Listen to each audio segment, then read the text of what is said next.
ಪ್ರೇಯಸಿಯ ಕ್ರೂರ ಹತ್ಯೆ, ಕೊಲೆ ಬಳಿಕ ಆತ್ಮ ಕರೆಯಲು ಯೂಟ್ಯೂಬ್ನಲ್ಲಿ ಹುಡುಕಿದ ಪಾಗಲ್ ಪ್ರೇಮಿ. ಮಧ್ಯಪ್ರದೇಶದ ಇಂದೋರ್ನಲ್ಲಿ ಮಾನವೀಯತೆ ನಾಚಿಸುವಂತಹ ಭೀಕರ ಕೊಲೆ ಪ್ರಕರಣ ಬೆಳಕಿಗೆ ಬಂದಿದೆ. ಪ್ರೇಯಸಿಯನ್ನು ನಿರ್ದಯವಾಗಿ ಕೊಂದು ನಂತರ ಆಕೆಯ ಆತ್ಮವನ್ನು ಕರೆಯಲು ಯೂಟ್ಯೂಬ್ನಲ್ಲಿ ಹುಡುಕಿದ ಆರೋಪಿಯ ವರ್ತನೆ ಇದೀಗ ನಗರಾದ್ಯಂತ ಆತಂಕಕ್ಕೆ ಕಾರಣವಾಗಿದೆ.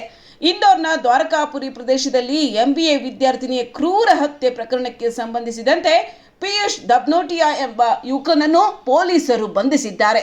ಫೆಬ್ರವರಿ 10ರಂದು ವಿದ್ಯಾರ್ಥಿನಿ ಪಿಯೂಷ್ ಜೊತೆಗೆ ಮನೆಗೆ ಬರುತ್ತಿರುವ ದೃಶ್ಯ CCTVಯಲ್ಲಿ ದಾಖಲಾಗಿತ್ತು. ಸುಮಾರು 2.5 ಗಂಟೆಗಳ ಬಳಿಕ ಪಿಯೂಷ್ ಒಂಟಿಯಾಗಿ ಬ್ಯಾಗ್ ಹಿಡಿದು ಹೊರಗೆ ಹೋಗಿರುವುದು ಕಂಡುಬಂದಿತ್ತು. ಪೊಲೀಸರ ಪ್ರಕಾರ ಆರೋಪಿ ಯುವತಿಯ ಮೇಲೆ ಲೈಂಗಿಕ ಸಂಬಂಧಕ್ಕೆ ಒತ್ತಡ ಹೇರಿದ್ದ. ಆದರೆ ಯುವತಿ ಅದನ್ನು ನಿರಾಕರಿಸಿದಳು. ಇದರಿಂದ ಕೋಪಗೊಂಡ ಪಿಯೂಷ್ ಯುವತಿಯ ಕೈಕಾಲುಗಳನ್ನು ಕಟ್ಟಿ ಕಣ್ಣಿಗೆ ಬಟ್ಟೆ ಕಟ್ಟಿ ಹಲ್ಲೆ ನಡೆಸಿದ್ದಾನೆ. ಬಳಿಕ ಆಕೆಯ ಬಾಯಿಗೆ ಬಟ್ಟೆ ತುರುಕಿ ಎದೆ ಮೇಲೆ ಕುಳಿತು ಉಸಿರುಗಟ್ಟಿಸಿದ್ದಾನೆ.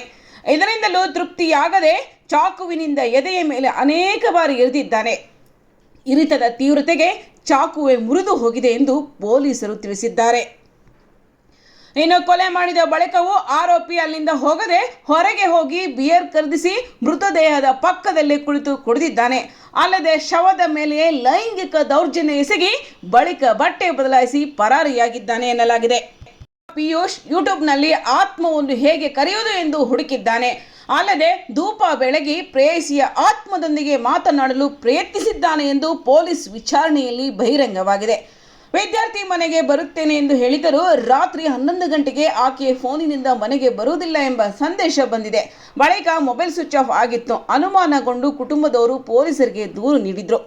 ಈ ಹಿನ್ನೆಲೆಯಲ್ಲಿ ಪ್ರಾಥಮಿಕ ವಿಚಾರಣೆಯಲ್ಲಿ ಪ್ರೇಯಸಿಯು ತನ್ನೊಂದಿಗೆ ಮಾತನಾಡುವುದನ್ನು ನಿಲ್ಲಿಸಿ ಬೇರೊಬ್ಬರ ಜೊತೆ ಚಾಟ್ ಮಾಡುತ್ತಿದ್ದುದರಿಂದ ಕೋಪಗೊಂಡು ಕೊಲೆ ಮಾಡಿರುವುದಾಗಿ ಆರೋಪಿ ಒಪ್ಪಿಕೊಂಡಿದ್ದಾನೆ.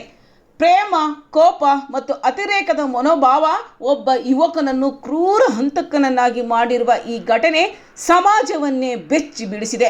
ಪ್ರಕರಣ ಸಂಬಂಧ ಪೊಲೀಸರು ಮುಂದಿನ ತನಿಖೆ ಮುಂದುವರೆಸಿದ್ದಾರೆ.